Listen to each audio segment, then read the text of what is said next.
aming nanginginutan. Always number one. Always number one. DCGB 729 kHz. Enot sa Bareta. Enot sa Gabos. Ang DZGB, aktibong miyembro kan kapisanan ng mga broadcasters ng Pilipinas o KBP, ang Philippine Standard Time alas 5:05 nin hapon. Alas 5 ring hapon, oras na para aramon ang mga maiinit na bareta kanal daw na maruluwas sa aga sa mga periodiko, radyo asin telebisyon. Enot na madadangog ngunyan sa DZGB Bareta alas 5. Mga bareta ngunyan para sa aga. Enot na tinipon sa DZGB Newsbase. DZGB Bareta alas 5. Kaiba ang field reports kan Mega Force Patrol. Halik sa iba-ibang parte kanalbay asin kabikolan. Ngunyan, uya ang sa idong tagapagbareta.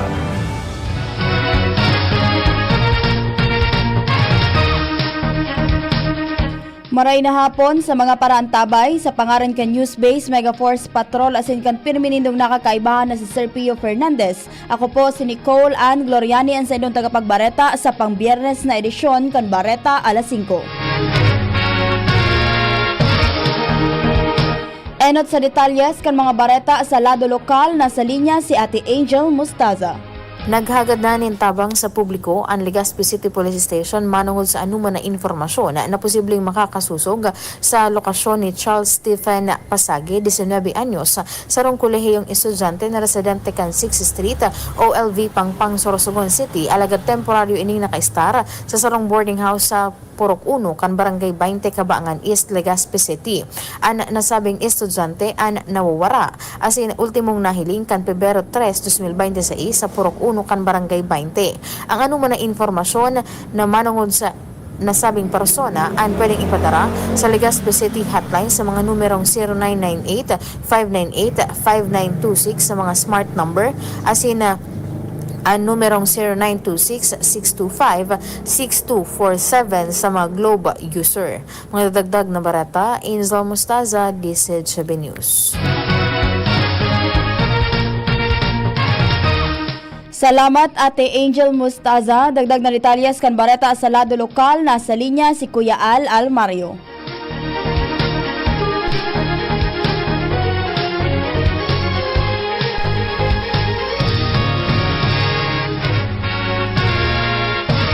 Balikan ta ang detalyes kan mga bareta sa lado lokal.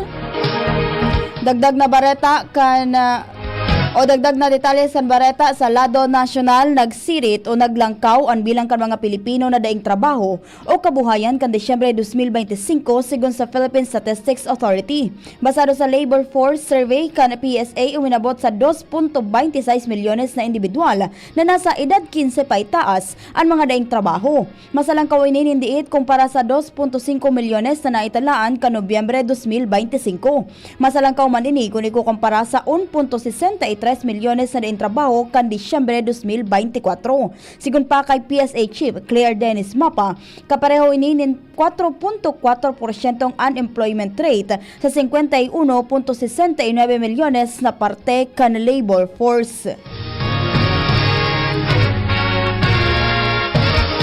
Detalyes kan bareta sa lado lokal, nasa linya si Kuya Al Armario. Pagsabot sa sitwasyon kan traffic sa Barangay Bigaa, Arimbay, ang napadagos na pigahagad ngunyan kan mga otoridad. Sinabi ni Mayor Isyam Ismael na nagsunod naman ang kontraktor kan sa indang pangako na idalion ang patrabaho. Paski na nga ni Mauran asin nag-overtime pa. At least sa nagkakapirang aldaw ng trabaho, siring sana'y pangako, makaskas naman ang development. Sa kod katapusan kan Marso, pigilauman na matatapos totalmente ang proyektong ini. Kaya di sa naman na sakripisyo, padago siya na pangapudan kan gobyerno lokal, asin kan DPWH. Alarmario, DCGB.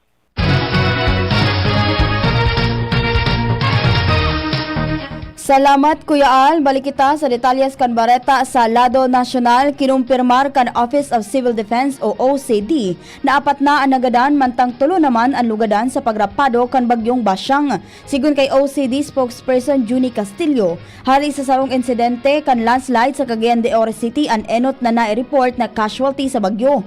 Duwa sa mga nagadan mag-agom sa Rumanan Umboy, mantang sa pang persona ang padagos na pigberipikar.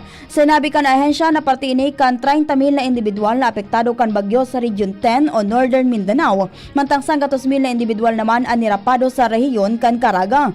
Sa inisyal na datos kan OCD Eastern Mindanao, partikular na ang Iligan City, ang pinalubog kan baha na kausa kan 200 na milimetrong uran na dara kan bagyong Basyang.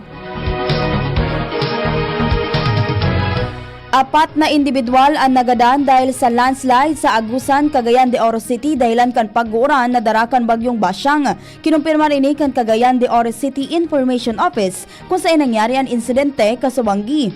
Nagsaray o nagrasay ang daga dahilan tangani matahuban ang sarong residensya sa barangay Samulawan kanasabing lugar.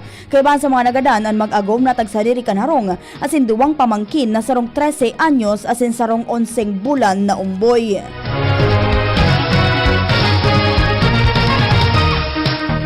Uminabot na sa 5,025 na mga pasahero, drivers as in cargo helpers ang nairehistro kan Philippine Coast Guard o PCG na stranded dahil sa epekto kan bagyong Basyang. Pero sa mga pasahero, nasa 1,725 rolling cargos, 129 vessels as in 16 na motor bangka ang mantinidong stranded sa manlain-lain na pantalan, partikular na sa Visayas as in Mindanao. Nasa 98 pantalan na apektado kan bagyong Basyang kung saan pinakadakol ang nairehistrong stranded sa Central Visayas Region. Maabot naman sa 295 na vessels as in 66 na motor bangkas ang paramiantas na nakadaong sa ibang pantalan para maging ligtas sa posibleng epekto kan maraot na panahon. Naipadara na kan Office of the House Secretary General sa opisina ni House Speaker Faustino Boji III ang duwang verified impeachment complaint na ipiglatag laban kay Vice President Sara Duterte kan Pebrero 2. Sigon kay House Secretary General Cheloy Garapil, formal na na-transmit ang mga reklamo sa opisina kan House Speaker Pebrero 5 susog sa konstitusyon, mga regulasyon kan House of Representatives asin mga protocol.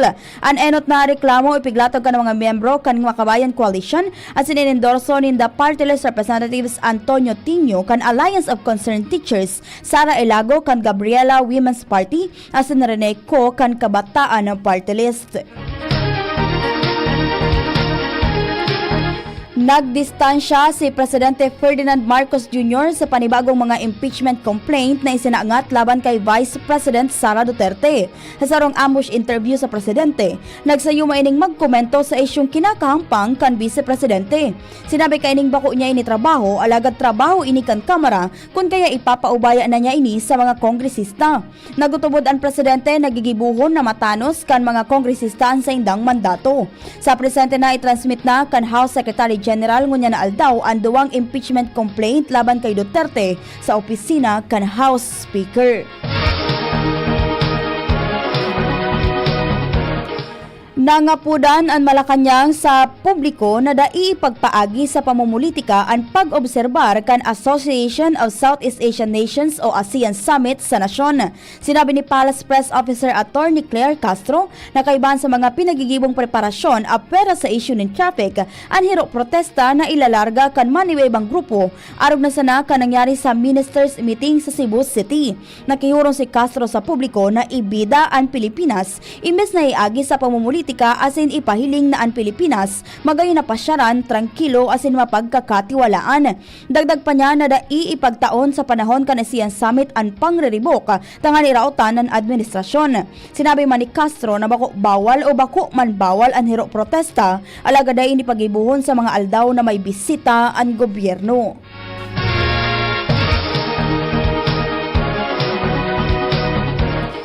Napadagos ang gobyerno sa paglilinig, dredging asin desilting kan mga salog, kanal asin iba pang waterway sa mga flood-prone areas para masolusyonan ang pagbabaha. Sigon kay DPWH Secretary Vince Dizon, day mapundo ang lokal na gobyerno sagkod sa day nasisimbagan ang problema sa pagbaha bilang parte kan pinakusog na Oplan kontra baha. Inisusot sa direktiba ni Presidente Ferdinand Marcos Jr. na pakusugon asin palawigon ang programa bilang paghahanda sa pag-uran. Piglinaw man kan opisyal na bako solusyon sa pagbaha nangangaipuhan ng dakulang pondo dahil dakulang tabang ang paggamit ka mga ekipahis sa mga apektadong lugar. Kasabay sa mga lakdang ang pagpatindog kan retention ponds asin pagbubukas kan mga cut-off channels katuwang ang manlain-lain na ahensya kan gobyerno asin pribadong sektor. Mabelta ang detalyes kan bareta makalihis ang nagkapirang pagirumdong. Ubo ng anak, nakababahala, baka plema. Para dyan, Plemex for Kids ang pambato ko. Ang Plemex for Kids ay gawa sa lagundi. Tinutunaw at pinalalabas ang plema. Ginhawa para sa bata, peace of mind para kay mommy. Camille Prats Yambao po, nagfi-flex for Plemex. Pambatang lagundi, Plemex! Vitex Segundo L is the generic name of Plemex for kids. If symptoms persist, consult your doctor. Mommies, agapan agad ang ubo at plemang nakabara. Pambatang lagundi, Plemex! For liver health, level up na. Liverate Pro. Silimarina, multivitamins pa. Ang Liverate Pro ay hepatic protector which may help sa kalusugan ng atay kasama ng proper diet at exercise. Maaari ring makatulong ang Liverate Pro sa treatment ng chronic inflammatory conditions tulad ng fatty liver. Liver up na! Liverate Pro! Mabibili ang Liverate Pro sa lahat ng leading drugstores nationwide. Silimarin plus multivitamins is the generic name of Liverate Pro. If symptoms persist, consult your doctor. May Silimarin, may multivitamins pa. Yan ang Liverate Pro. Tulong sa pangangalaga ng atay. Liver up na tayo with Liverate Pro. Realize true comfort and relaxation at Dorotea Resort and Spa, a perfect venue for family outings, couple retreats, and various functions such as weddings, birthday parties, corporate seminars, and conferences. Dorotea Resort and Spa. We have backpackers rooms, standard rooms, deluxe, suite, and a penthouse. Also, relax and rejuvenate with our spas and invigorating treatments, services, and facilities. Dorotea Resort and Spa, Kahugutan, Bakakay, Albay. For reservation, contact us at 0917-777-5734. Find us on Facebook, Dorotea Resort and Spa. Relax, rejuvenate, and enjoy. Only here at Dorotea Resort and Spa. Pre, si Gerald Anderson to. Sulit na extra strong beer ba hanap mo? Ito na, ang Leon Extra Strong Beer. 7% ABV. Ngayon, may mampangis na promo pa. Bili ka ng 2 litro, may libreng 500 ml na. Sa 190 pesos SRP lang, meron ka ng 2.5 litro. Pangis na tama! Ilabas na ang pangis ng Leon. Bili na! Promo runs from December 19, 2024 to December 31, 2025. Extended until June 30, 2026. For DOH, FDA, CFRR permit number 1748S, 2024. Drink responsibly. Kung ikaw ay edad 50 pataas katulad ko, may mataas na ang risk ng panlalabo ng paningin. Mas challenging ang pang-araw-araw na gawain tulad ng pagbabasa, pagsusulat, at pagmamaneho. Ang Optin ay may lutin na maaari makatulong sa kalusugan ng mata, nilalabanan ng epekto ng glaucoma, macular degeneration at katarata. Kitang-kita ang kalusugan. Mabibili ang Optin sa mga pangunahing butika nationwide. Mahalaga ang paalala, ang Optin ay hindi gamot at hindi dapat gamitin panggamot sa anumang uri ng sakit. For liver health, level up na. Liverate Pro. Silimarina, multivitamins pa. Ang Liverate Pro ay hepatic protector which may help sa kalusugan ng atay kasama ng proper diet at exercise. Maaari ring makatulong ang Liverate Pro sa treatment ng chronic inflammatory conditions tulad ng fatty liver. Liver up na! Liverate Pro! Mabibili ang Liverate Pro sa lahat ng leading drugstores nationwide. Silimarin plus multivitamins is the generic name of Liverate Pro. If symptoms persist, consult your doctor. May Silimarin, may multivitamins pa. Yan ang Liverate Pro. Tulong sa pangangalaga ng atay. Liver up na tayo with Liverate Pro. Ayun no, si Jopit na torpe dati, may ka-holding hands na ngayon. Gaan talaga pag ang tropa malakas sumuporta. Tapos may Tanduay Light. Masarap inumin, suabe ang hagod. Tanduay Light, gaan ang may kasama. Drink responsibly. Mas magaan ang buhay pag nandyan ang barkada at Tanduay Light, gaan ang may kasama. Drink responsibly.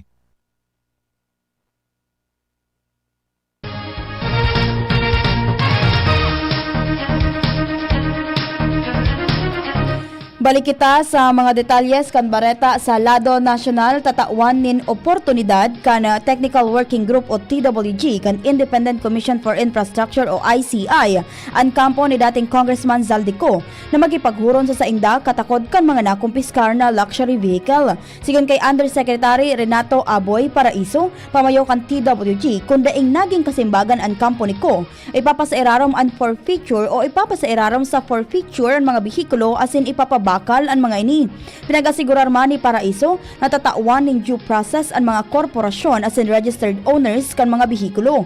Magigirumduman kan Enero 9 na kumpiskar kan PNP Highway Patrol Group ang 8 luxury vehicles sa sarong condominium building sa Bonifacio Global City sa Taguig. Napag-araman man na ang mga bihikulo nagkakantidad ng 145 milyones pesos. Enot naman na siniguro ni Paraiso na pinaghihidali na kan Bureau of Customs ang proseso kan forfeiture para sa mga nakumpiskar na luxury vehicles kan mga kumpanya na konektado kay ko. Dai-i-sponsoran ni Senate Blue Ribbon Committee Chairman Ping Lacson ang paghali sa tulong senador na ipigrekomendar na kasuhan sa nagbutwa na draft committee report kan pig-imbestigarang maanumalyang flood control projects.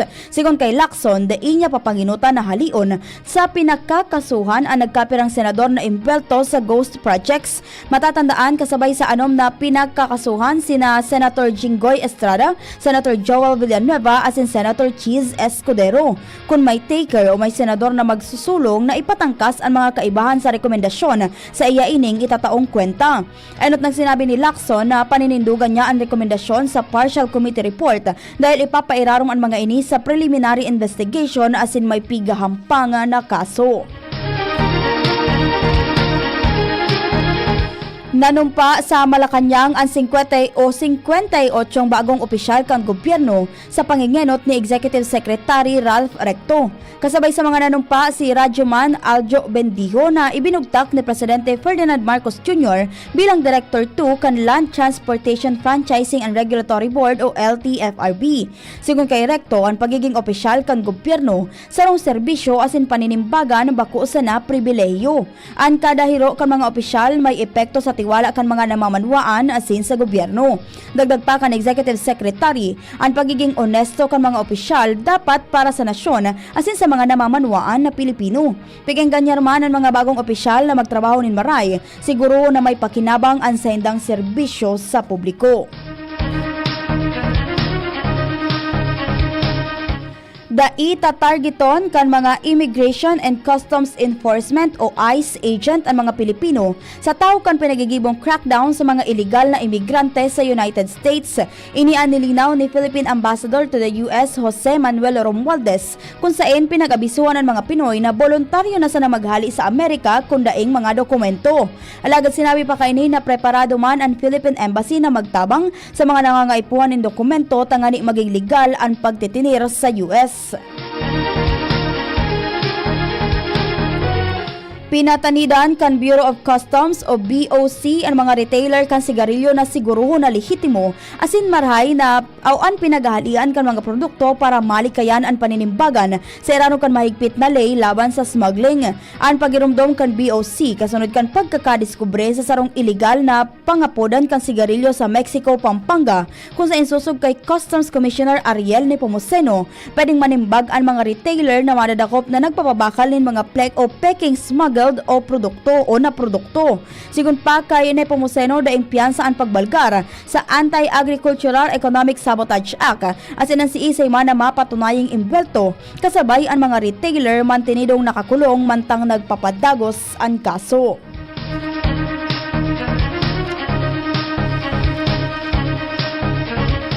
Mas pinahigot pa kan Philippine National Police ang mga intelligence operation tangani maaraman asin maipasara ang nagabos na illegal na pagibuhan ng sigarilyo sa nasyon. Ang lockdown kasunod kan pag-inspeksyon kan PNP sa sarong illegal na pabrika kan sigarilyo sa Mexico, Pampanga kan Huwebes kay ng Department of the Interior and Local Government asin Bureau of Customs.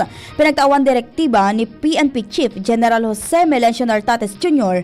ang Criminal Investigation and Detection Group asin ang mga Police Regional Office na ikonsiderar ng mga illegal na pabrika ng sigarilyo bilang mga high-impact economic crime dahil anta apera sa dakulang tax ang nawawala sa gobyerno. Nagdadaraman inin danyos para sa mga lehitimong industriya kan tobacco. Ipinag-orden man ni Nartates na sa bayang intelligence validation sa mga napag-araman na hotspot sa man iba-ibang rehiyon. Sa tao kan mga report na daing mababa sa 10 ang kapareho kan illegal na pabrika ng sigarilyo na posibleng padagos pa na nag-ooperate sa man iba-ibang parte ka nasyon. Ang sinalakay na illegal na pabrika sa Pampanga ang kayang magibo ng 150 milyones pesos sa sigarilyo kada aldaw. Asin basado sa investigasyon, nakapagtalaan na ininin produksyon asin distribusyon kantidad ng 4.5 bilyones pesos pun kan magpuon ang operasyon kan Enero 1 ngunyan na taon. Na-turnover na kan Bureau of Customs Ninoy Aquino International Airport o BOC na iya sa Department of Environment and Natural Resources o DENR ang sobra sa 36 milyones pesos na kantidad kan forfeited agarwood shipments. Sigon kay BOC na iya District Collector Attorney Yasmin Mapa, ang nakumpiskal na agarwood may kabilugan na gabat na 49.15 kilo asin may kantidad na 36 milyones 862,500 pesos. Sinabi kan ahensya na resulta ini kan padagos na esperasos kan ahensya na pakusugon ang pag-ataman sa kapalibutan asin kontrahon ang illegal na pagmanihar kan wildlife asin forest products.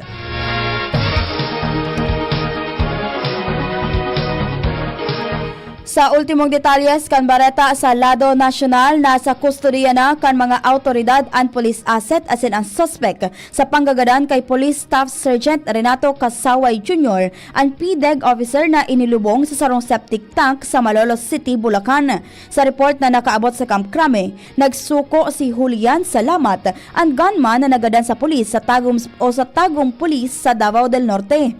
Si Salamat anahampang sa kasong murder asin may 1 milyones pesos na patong sa iyang payo. Mientras tanto, nagsuko naman ang duwa pang suspect na kasabwat ni Salamat sa krimen. Kung kaya sa ngunyan, may 5 ng suspect ang kapot kan pulisya kaiban si Salamat sarong pulis o asin sarong pulis nang nagkapirang individual pa ang pinaghahanap may kinaaraman sa kaso. Magigirumduman kan Enero 24 kan mawara ang biktima asin matapos ang nagkapirang aldaw Enero 30 sarong witness ang naglataw sa pulisya asin itinuro ang bangkay kaini na inilubong sa septic tank sa sarong subdivision sa Barangay Mohon, Malolos City, Bulacan.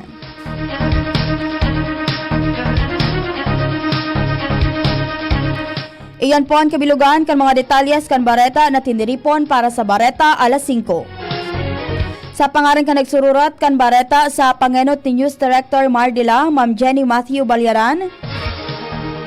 Sa Master Control, si Kuya June Napoles. Sa IT, si Kuya Jerome Nico Martinez. Sa Megaforce Patrol, asin sa Pirminindong nakakaibahan ni si Sir Pio Fernandez. Ako po si Nicole Ann Glorianin sa indong naging tagapagbareta. Salamat po sa pag-antabay. Attention! Attention!